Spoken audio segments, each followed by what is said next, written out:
Assalamualaikum warahmatullahi wabarakatuh. Alhamdulillah wa syukrulillah wa bini'matillah la hawla wa la quwata illa billah. Rabbi shrahli sadri wa yassirli amri wahlul 'uqdatam min lisani yafqahu qawli.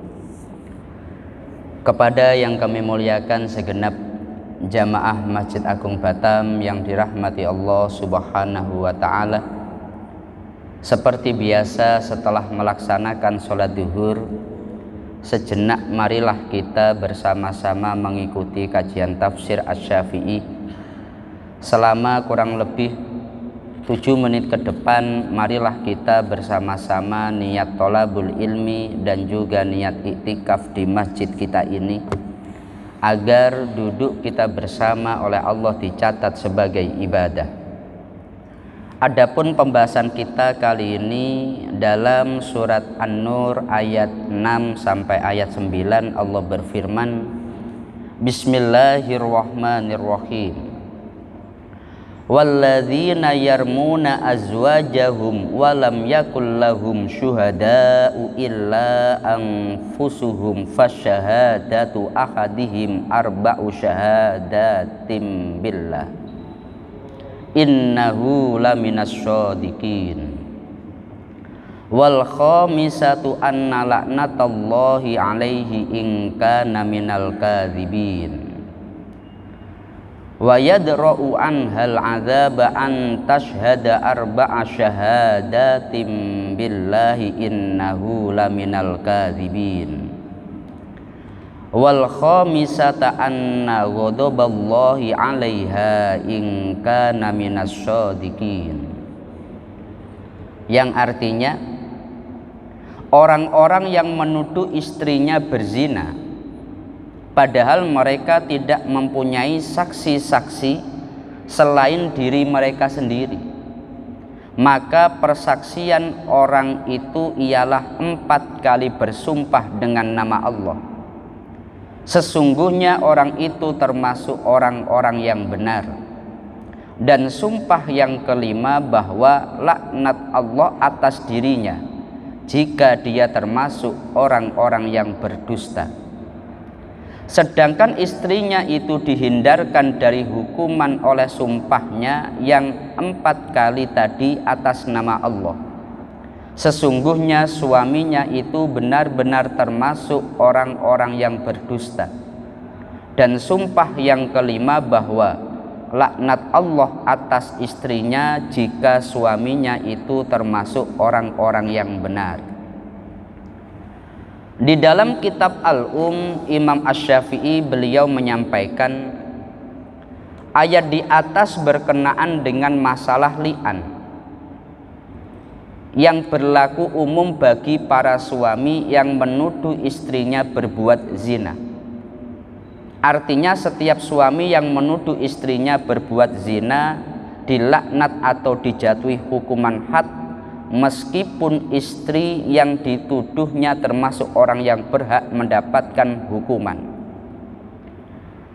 Ayat yang kita bahas ini adalah ayat yang sangat keras kaitan dengan akidah, kaitan dengan hukum syariat.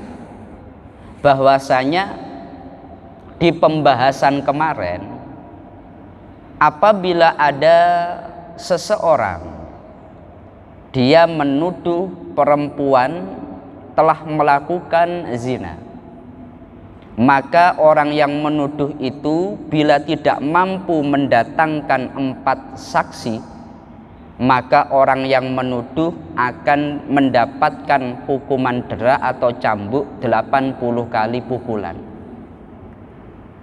Tetapi pada masa Rasulullah ada seorang sahabat namanya Hilal bin Umayyah. Dia melihat dengan mata kepala sendiri bahwa istrinya berselingkuh dengan seseorang yang bernama Syarik bin Samha. Cuma Hilal ini tidak memiliki saksi. Padahal di dalam Al-Quran syarat untuk menjatuhkan hukuman bila memiliki 4 saksi. Maka hilal ini datang kepada Rasulullah, Nabi, istri saya telah melakukan perselingkuhan dengan Syarik bin Samha. Nabi dengan tegas, karena perintah di dalam Al-Quran bila menuduh orang lain melakukan zina harus mendatangkan 4 saksi. Bila tidak maka dia akan terkena dera. Maka Nabi menyampaikan kepada Hilal, Hilal, datangkan bukti, yakni 4 orang saksi. Bila tidak maka kamu akan terkena hukuman dera 80 kali pukulan. Cuma Bilal ini dia kemudian bingung. Nabi, walladzi ba'asaka bil haq inni lasodikun. Demi Allah Nabi, saya ini benar. Tapi Nabi tetap, karena kamu telah menuduh perempuan, istri kamu sendiri bahkan melakukan perzinaan, berarti kamu harus mendatangkan 4 orang saksi. Sampai akhirnya karena dia tidak bisa menghindari hukuman dera itu, padahal dia ingin melaporkan kesalahan istrinya, cuma dia nggak memiliki bukti atau 4 orang saksi. Maka dia bersumpah di hadapan Nabi, Nabi demi Allah, fala yungzilannallahu ma yubri'u dhahri minal hati. Demi Allah, pasti Allah akan menurunkan ayat untuk melepaskan diri saya dari hukuman dera itu. Maka malaikat Jibril turun kepada Nabi Muhammad menyampaikan ayat yang kita bahas ini. Apabila seseorang menuduh orang atau perempuan baik-baik, dia melakukan perzinaan, kemudian orang itu tidak memiliki saksi, maka dia dengan cara bersumpah menyebut asma Allah 4 kali, dan dia di dalam sumpahnya menegaskan dia itu benar. Kemudian di sumpah yang kelima, dia siap menerima laknat bila tuduhannya itu salah. Asyhadu alla ilaha illallah. Kemudian saya bersumpah dengan nama Allah, contohnya kalau dalam kitab-kitab fikih prakteknya. Kemudian dia menegaskan bahwasanya perempuan itu melakukan zina. Saya melihat dengan mata kepala sendiri, seterusnya. Kemudian sumpah lagi, menuduh lagi, sumpah lagi, menuduh lagi. Yang kelima, bila dalam tuduhan saya ini dusta, maka saya siap menerima laknat Allah Subhanahu wa ta'ala. Maka di dalam ayat ini dilanjutkan, perempuan tersebut juga bisa lepas daripada hukuman rajam. Ketika dia katakanlah sudah ada orang yang bersumpah itu, bila dia tidak membatalkan tuduhannya, maka dia ya terkena hukuman. Tapi bila dia membatalkan, dia bersumpah balik 4 kali sumpah, kemudian di sumpah yang kelima menegaskan bahwa dia dusta, maka dia lepas daripada hukuman. Kemudian dari sisi hukum, maka ayat ini disebut ayat li'an atau hukum li'an, sebagaimana ditegaskan Imam Asy-Syafi'i. Artinya bagaimana? Ketika ada seorang suami atau istri atau mungkin orang lain, dia menuduh tapi nggak punya bukti. Bagaimana mungkin mau diangkat ke hukum kalau dia memang tidak memiliki 4 orang saksi? Maka solusinya dengan cara dia melakukan sumpah li'an kepada istrinya. Dan istri nanti untuk lepas daripada hukuman, dia juga bisa dengan sumpah li'an. Antar satu dengan yang lain, berarti apabila dari mereka ada yang dusta, siap menanggung laknat Allah Subhanahu wa ta'ala. Maka ayat ini merupakan ayat yang keras. Oleh sebab itu dalam konsekuensinya pun keras. Ketika ada seorang istri, dia oleh suaminya disumpah li'an, maka secara otomatis mereka harus berpisah. Nggak boleh menjadi suami istri kembali. Yang kedua, ini juga untuk menggugurkan nasab. Satu contoh, ada seorang suami dia merasa bahwa istrinya melakukan perselingkuhan dan dia merasa betul, bahkan tahu betul anaknya bukan anak dia, anak yang dikandung bukan anak dia. Secara hukum bagaimanapun karena itu istrinya yang sah, maka anaknya bernasab kepada dia. Lah bagaimana cara melepaskan anak itu dari nasab laki-laki tersebut? Dengan cara sumpah ini.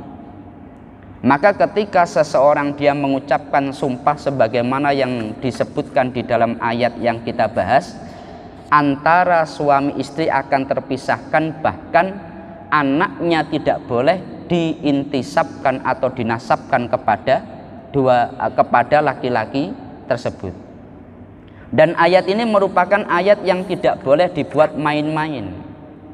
Oleh sebab itu di dalam penerapannya ini harus berada di hakim, di sebuah pengadilan.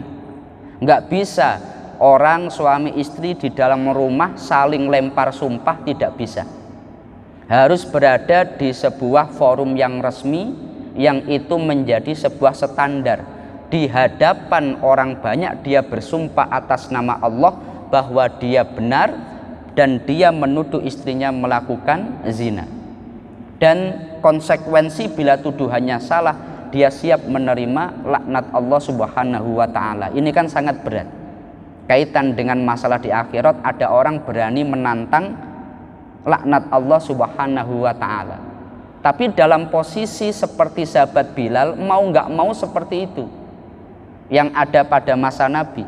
Dia memang ingin menyampaikan apa yang dilihat agar syarik orang yang telah berselingkuh dengan istrinya mendapatkan hukuman, tapi dia tidak bisa berbuat banyak karena tidak ada saksi. Maka ayat ini turun sebagai solusi. Tapi ayat ini nggak boleh dibuat main-main karena ini kaitan sumpah, maka harus berada di bawah sebuah forum yang resmi, yakni di hadapan hakim. Mungkin ini yang bisa kami sampaikan dalam kesempatan yang singkat ini. Ya semoga keluarga kita semuanya oleh Allah dijadikan keluarga yang sakinah, mawaddah, warahmah, dijauhkan daripada fitnah-fitnah seperti hal yang kita bahas pada kesempatan kali ini. Al-Fatihah. A'udzubillahi minasyaitonirrajim. Bismillahirrahmanirrahim. Alhamdulillahirabbil alamin arrahmanirrahim maliki yaumiddin. Iyyaka na'budu wa iyyaka nasta'in ihdinas siratal mustaqim siratal ladzina an'amta 'alaihim ghairil maghdubi 'alaihim waladdallin. Amin. Kurang lebihnya dari kami mohon maaf. Akhirul qauli wallahul muwaffiq ila aqwamit thoriq. Wassalamualaikum warahmatullahi wabarakatuh.